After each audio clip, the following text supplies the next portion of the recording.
This is the Everyday AI Show, the everyday podcast where we simplify AI and bring its power to your fingertips. Listen daily for practical advice to boost your career, business, and everyday life. One of the first things that people chased when using generative AI was increasing their efficiency, right? Upping their productivity. And I think that's one of the lowest hanging fruits of generative AI. It's probably something that if you're listening to this show, we all experienced it. But can too much AI productivity be a bad thing? Can it actually lead to mental drain? I think that there is a duality of AI productivity that we don't talk about a lot enough, not just here on the show, but in general. And can it impact your mental health? And what are some ways that you can use AI maybe to combat that? So we're going to be talking about that today and a lot more on Everyday AI. And I'm excited for our guest today from Microsoft. So more on her in a minute, but actually have to shout out Microsoft, our partner here. So the WorkLab podcast from Microsoft is made for leaders who want to understand the future of work. It offers expert insights on everything from how to approach digital transformation to how AI can help unlock more value from your company's data. That's WORKLAB, no spaces, available wherever you get your podcasts. So where do you get your podcast? Aside from the WorkLab one, you can go to youreverydayai.com. So thanks for joining us. You probably already know my name's Jordan, and welcome to Everyday AI. We are your daily live stream, podcast, and free daily newsletter covering everything in generative AI to help you not just keep up, to get ahead, though, and grow your company and to grow your career.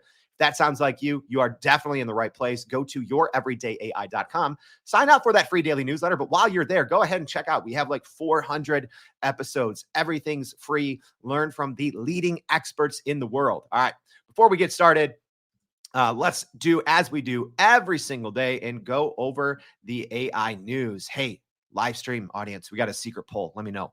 All right. So first, Claude has introduced a powerful new analysis tool for enhanced data insights. So Claude from Anthropic has just rolled out a new built-in feature that allows users to better write and run JavaScript code, significantly enhancing its analytical capabilities.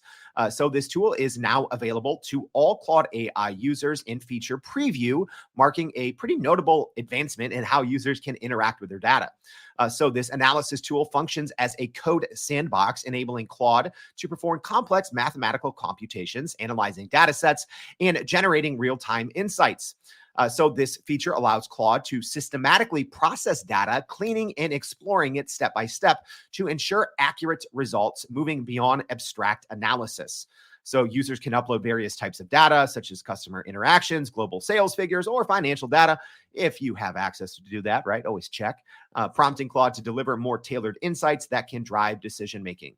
All right, speaking of model updates, probably one of the biggest ones that everyone in the AI world has been waiting for is the next big new model from OpenAI. So OpenAI is, according to reports, set to release its new Orion AI model by December. So OpenAI's upcoming Orion AI model is generating a significant amount of buzz as the company, according to reports, plans to gradually roll it out to trusted partners by December 2024. That's according to reports from The Verge. So this new Orion model that could come out, right? This is, again, just reports. It's rolling out to select partners first, which could be Microsoft, and that could be announced in November, according to The Verge. Yeah, so keep your eyes on the Microsoft conference, Ignite 2024. It's happening in Chicago here in November, so maybe we'll get more official word, but we'll have more on those stories, as well as Meta's new exclusive partnership. Adobe's making some creatives upset, so make sure to check all of that out in our newsletter. But you tuned in today to talk about AI productivity, or to hear about it. All right. And this is an important topic that I think, one of the best people in the world to discuss this. So I'm excited to bring on to the show. There we go. Help me welcome Yen Anderson, Copilot Champ, Azure and AI at Microsoft. Yen, thank you so much for joining the Everyday AI Show. Thanks for having me. I'm really excited. Oh, I am stoked about this one. And also, yeah, people like a lot of people listen on the podcast, but this is also a live stream. So thank you for waking up at, 5 a.m. your time to join us. We appreciate that as well. Of course, for you, Jordan, of course. All right. So, Yen, real quick, can you tell everyone what does your role entail at Microsoft? I am a customer success account manager. So what that means is I help our enterprise customers with their digital transformation through our cloud services on Azure and also Copilot. So Copilot's our hot topic right now. Oh, it's like everything that's been announced recently, right? We've covered it here on the show.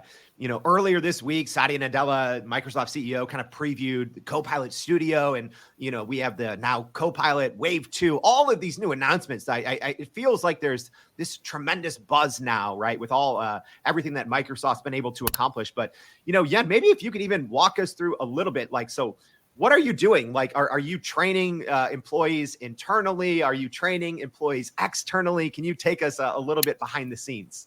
Right. So I'm an early adopter of Copilot, and unofficial to my job, I have a passion of demoing Copilot to my internal Microsoft employees globally across the world. And I'm really passionate about it because I love to see those gain efficiencies that we have with Copilot, and I love to share the knowledge in doing that. And it's just something that I'm super passionate about. And I've been doing it for over a year now, and I'm just having a great time meeting everyone. All right, so I want to come back in a little bit and talk more about how you even train internal employees. I think our audience can learn a little bit from that. But I kind of want to jump ahead and just talk about the main topic for today's show. So this duality of AI, and hey, it can make you very productive and efficient. Is that a bad thing? Can that be a bad thing? Can being too productive actually be bad? It is if we're only the goal is to be extra productive and keep churning out work and things like that. I believe the power of using Copilot is that we save time and give time back to doing the things that humans do best, which is to think and have breaks and have that restful time in order to do that. And mental health as well, to have that work-life balance. But if we keep going with full productivity nonstop, as if we're machines, then yes, that could be a bad thing. Yeah. Like I feel that way sometimes, right? And even, a very quick personal story. I was in-person meetings yesterday for about 9 hours straight. I didn't take hardly any breaks, right? Aside from to use the restroom or refill my water, but 9 hours straight. And what's weird to me, Yen, is I didn't feel as tired or as mentally fatigued as I do normally in an hour using AI pretty heavily. And I was kind of struck by that, right? Do you find yourself going through those similar things? Is using AI, do you feel like more of a mental strain even in the same amount of time, or am I just weird on that one? Well, what your story is actually really common. We do know that people are in back-to-back meetings and they just don't have enough time to process information and just to think. And with me using AI, in my meetings or recapping meetings or even prepping for meetings, it takes that information overload out of my head. And it's really, truly a virtual assistant that really helps me as I'm going throughout my day. And because I'm doing that and I'm sending Copilot on behalf of, when I can't attend all these meetings, I'm actually in less meetings because of that, because I'm sending Copilot for me.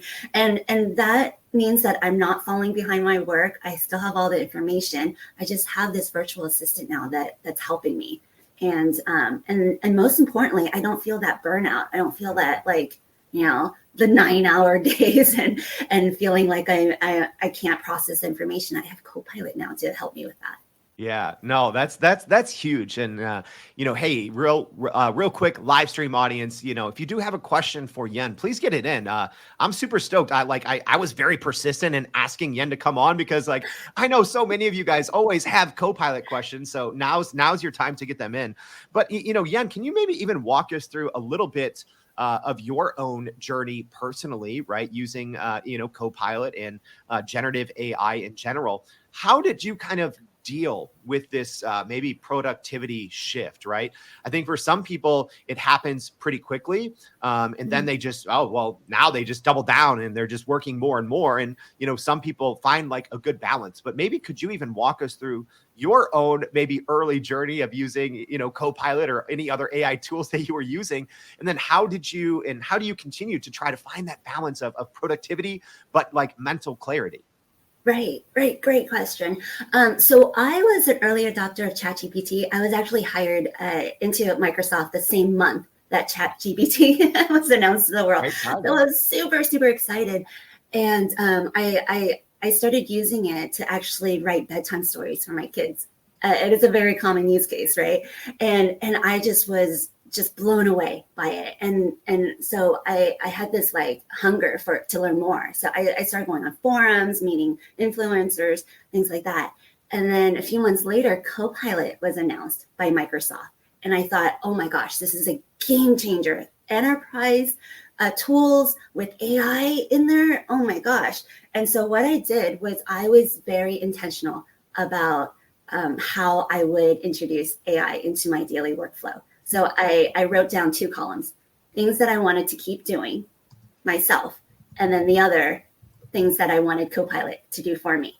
And so as soon as I got Copilot, I looked at my list and started embedding that within my workflow. And what I started with was like using it in meetings, using it to write emails, better professional emails without having to worry about typos or grammar, things like that. And then also I just started demoing it out to my team. By the second day I got Copilot, I was showing my coworkers like, hey, look at this. And word got around and I started being invited to other teams to do the demo. Then I started doing town halls and conferences. And what's really interesting is that I used to be really, really shy in meetings, like even with like 5 people. I'm really, really shy. And now I present to thousands of people at a time. And it's because I found AI to be so impactful and I'm so passionate about it. So it broke me out of my shell because I wanted to share this knowledge so much. And then now I do it on LinkedIn and other platforms as well. And I just can't stop talking about it. My family has asked me to stop talking about it. So that's why I'm out there in the world talking about generative AI so much. But it's been life-changing for me. And I just want to share the knowledge with others. So hopefully they can see the full benefits of it too. Yeah, and I want to dig a little bit deeper on something that you said there, Yen, because it really resonates with me. So, early on in your journey, you said you wrote down kind of your main tasks in 2 columns, things that you wanted to keep doing and things you kind of wanted Copilot to do. Like, that's great. I haven't even intentionally done that, right? I always say I still write our newsletter every day. I write it with my hands. I don't use AI, even though I could, because it's something I still enjoy. Why did you kind of make it into those 2 columns? It sounds like very early on, you kind of drew a line in the sand. Why did you do that? And what benefits do you think that has had for you? Whether it's in terms of productivity, mental clarity, creativity, like walk us through that. Right. So I knew that Copilot was going to change a lot of things, especially with these Microsoft tools that we've been all using for a long time. And I was really intentional about breaking habits that I've developed using Word and PowerPoint and Outlook and things like that. And so I wanted to reframe how I looked at these tools with the lens of AI coming in, Copilot.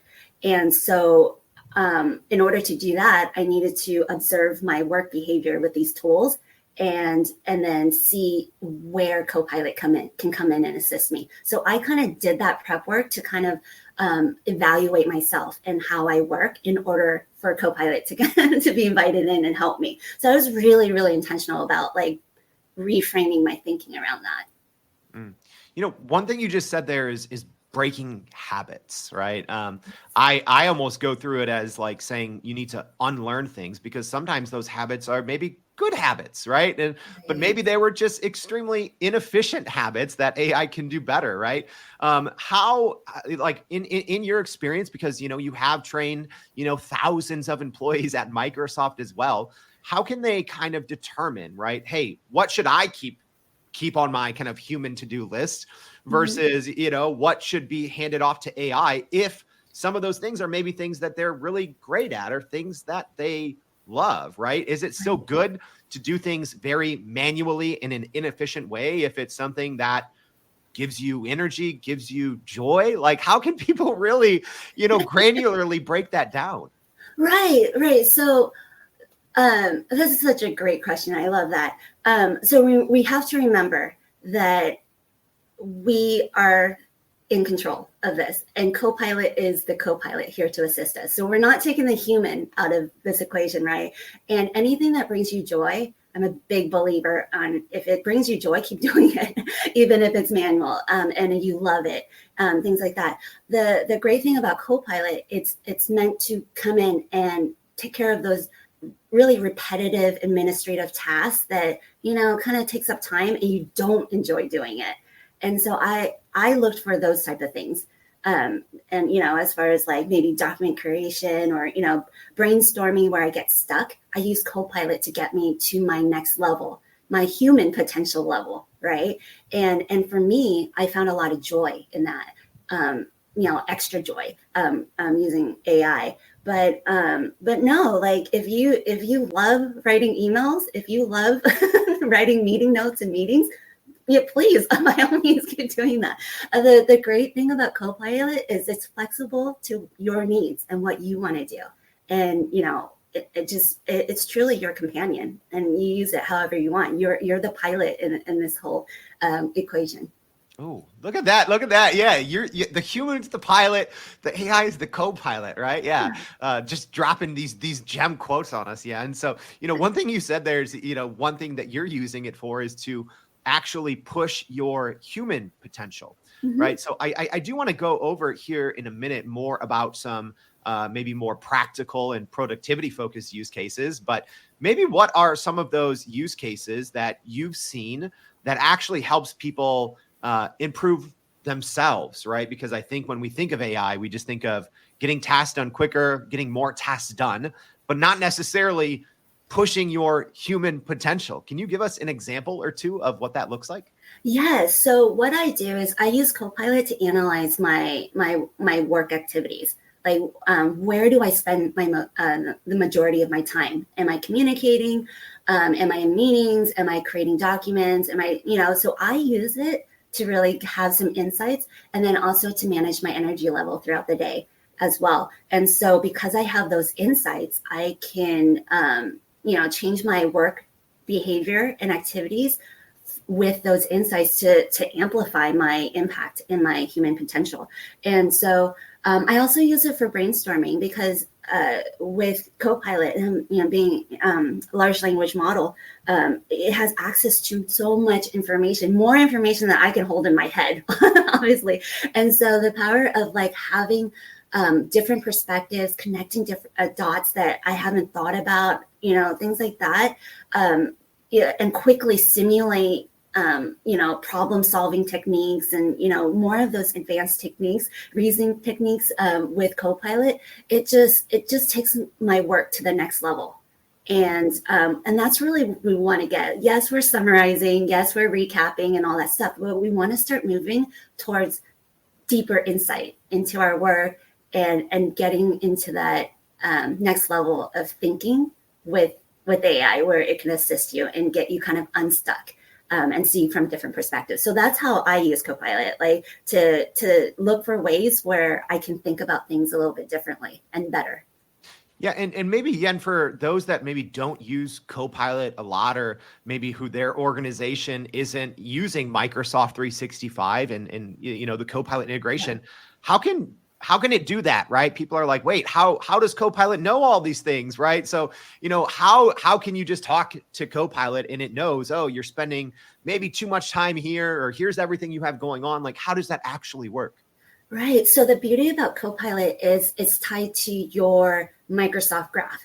And what that means, it's your M365 applications. So it has access to my Outlook, which is my calendar, all my meetings, all my emails, in my Teams channel, all my documents I have access to, SharePoint sites, things like that. So throughout the day, it knows what I'm doing. It has access to all those things.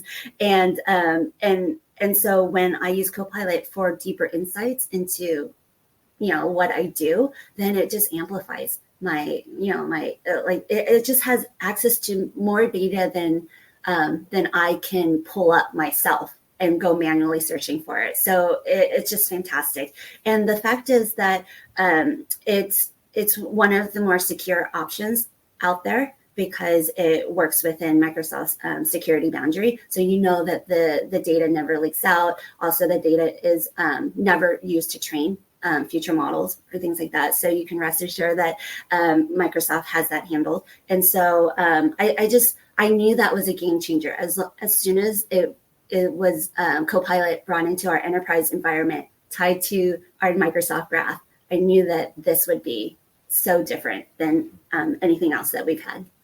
Yeah, and I have a lot more questions for you, Yen, and live stream audience. Get yours in now, but real quick, got to take a quick little water break for everyone here, and quickly shout out Microsoft, our partner. So the WorkLab podcast from Microsoft is made for leaders who want to understand how work is changing.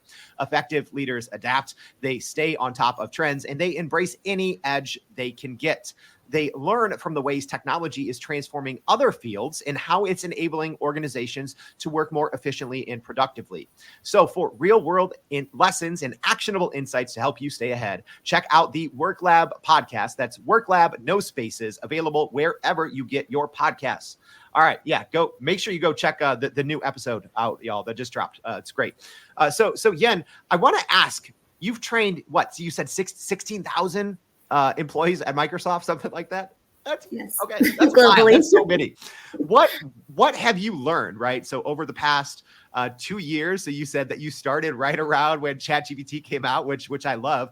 What have you learned kind of in your journey of training employees internally? Because I'm sure that many of the people listening to this very episode are doing the same thing you're doing, right? They're just a little further behind, right? But you're the company that makes Microsoft, but they're probably training their team. So what have you learned throughout that process, and how has it evolved? Right.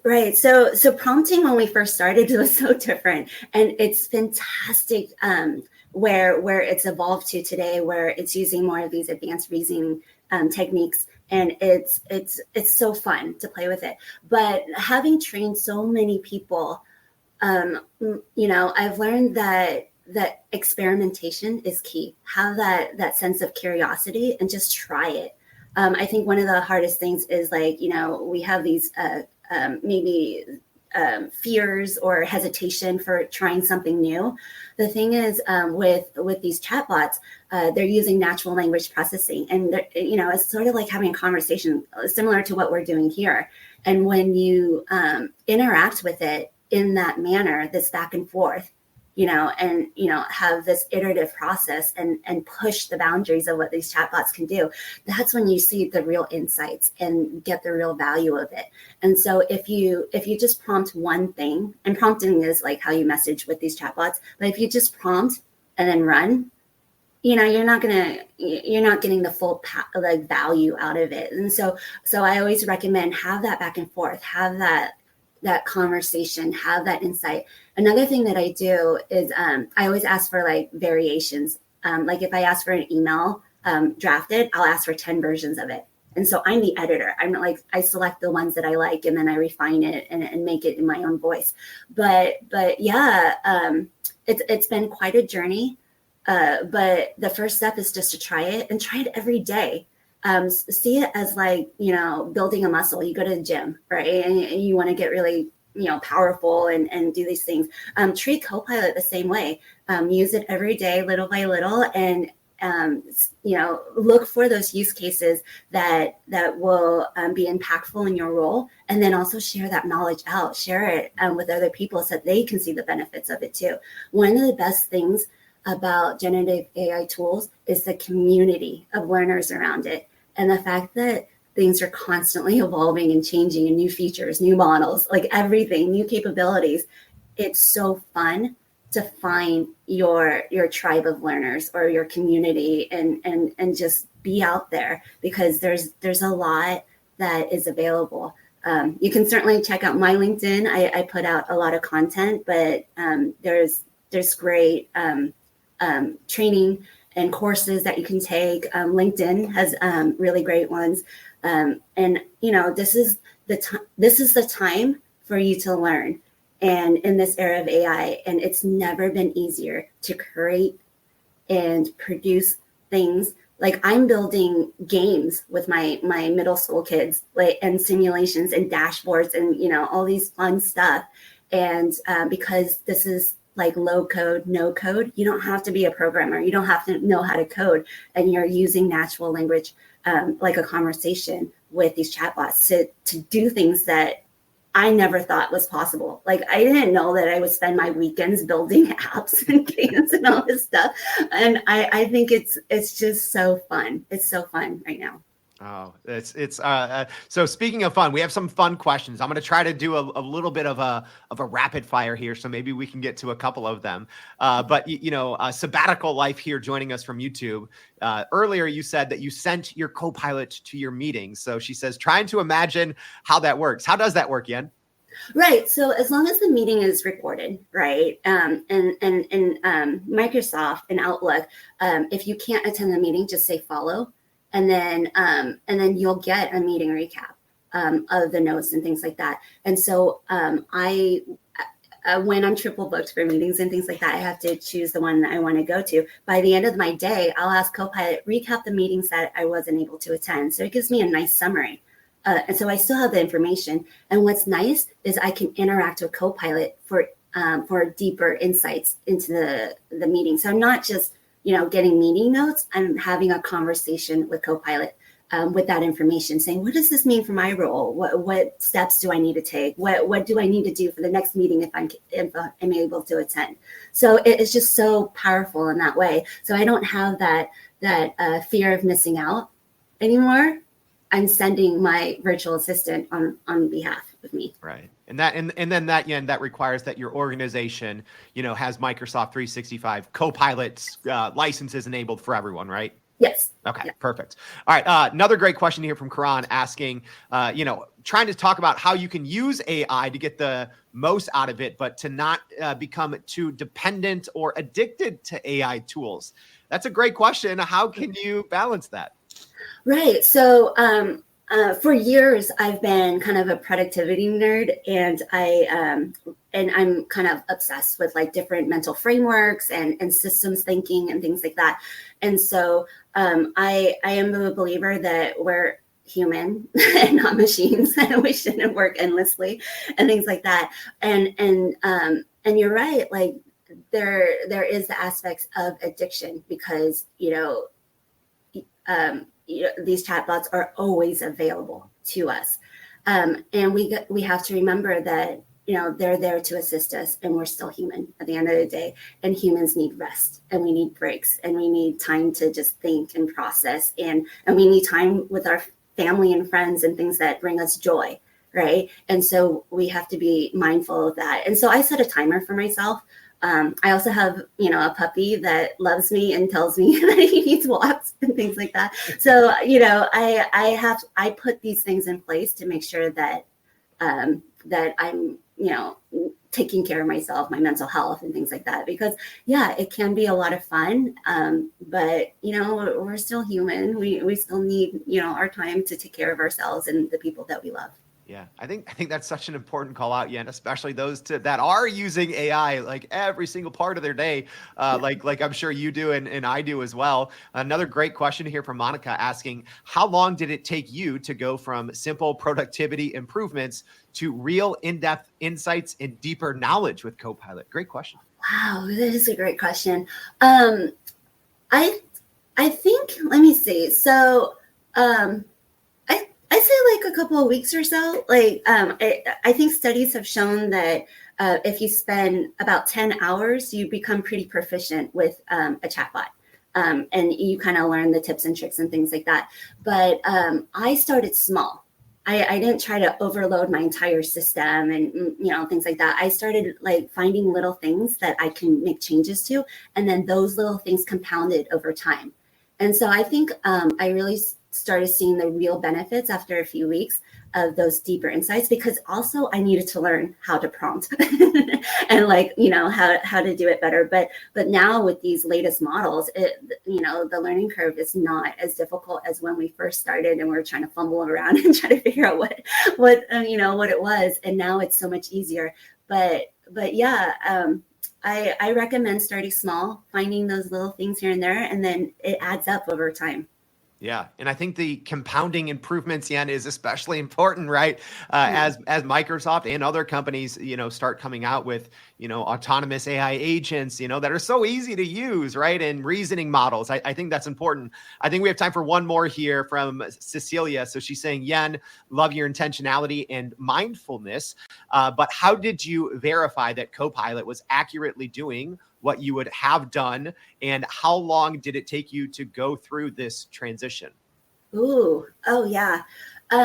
So verify. Okay, so remember, this is emerging technology, right? And so we always want to make sure that we verify things for accuracy and do our due diligence as being the human pilot in all of this. So how long did it take for me to go through the transition? I don't know if there was like a specific time. I think that my journey has been pretty long, because not only did I introduce it in my life, in personal and work life to really enhance my productivity and, all the benefits of it, but I'm also teaching others as well. And so I don't think it was an exact time. I think, it was just sharing as much as possible, because as soon as I learned something, as soon as a prompt I thought, was really impactful and really great, I share it immediately to see, to a wider distribution, to see what people thought about it. So it was kind of cyclical, constantly trying things, excited about it, showing people, and then they come back to me and there's feedback in that. So I will continue doing that going forward, because I love it. I'm passionate about it. So I would say I'm still transitioning. I'm still learning. It's certainly, there's so much more. There's so much more to do in this space, and I don't see the end at any time. Yeah. All right. So Yen, we've covered a lot. We can't keep you forever because you probably have thousands of more of your employees and coworkers to collaborate with on. But maybe as we wrap here, what's your maybe one most important takeaway for our audience who's wanting to, get the most out of, Copilot and to be ultra productive, but to still balance it and, not have it lead to burnout? What is that one most important piece of advice? The most important thing is take care of yourself. You're the human. These chatbots are here to assist us and help us, and you decide how it works for you. And if you take that intentional approach, I think you're going to see real benefits and value of it. And that's just remember, you're the human. That's the most important thing. And take care of yourself, and just introduce AI to see how you can enhance your humanness from it. Yeah, I love that, Yen. And like what Marie said here in the comments, the human is the pilot, right? You still are the pilot, and now we just have a better and better co-pilot to help us along. So Yen, thank you so much for joining the Everyday AI show and taking time out of your day to be with us. We really appreciate it. Thank you for having me. And hey, as a reminder, y'all, we did cover a ton there. We appreciate Yen taking time to come and share with us. we shared a lot. We covered a lot. So if you haven't already, please go to youreverydayai.com. Sign up for the free daily newsletter. If this was helpful, tell someone about it, right? If you're in the live stream comments, go ahead and tag your coworker, tag a friend, help them out. So thank you for tuning in. Like I said, go to youreverydayai.com. We'll be recapping today's conversation in the newsletter. Thank you for joining us, and we hope to see you back for more Everyday AI. Thanks, y'all. And that's a wrap for today's edition of Everyday AI. Thanks for joining us. If you enjoyed this episode, please subscribe and leave us a rating. It helps keep us going. For a little more AI magic, visit youreverydayai.com and sign up to our daily newsletter so you don't get left behind. Go break some barriers, and we'll see you next time.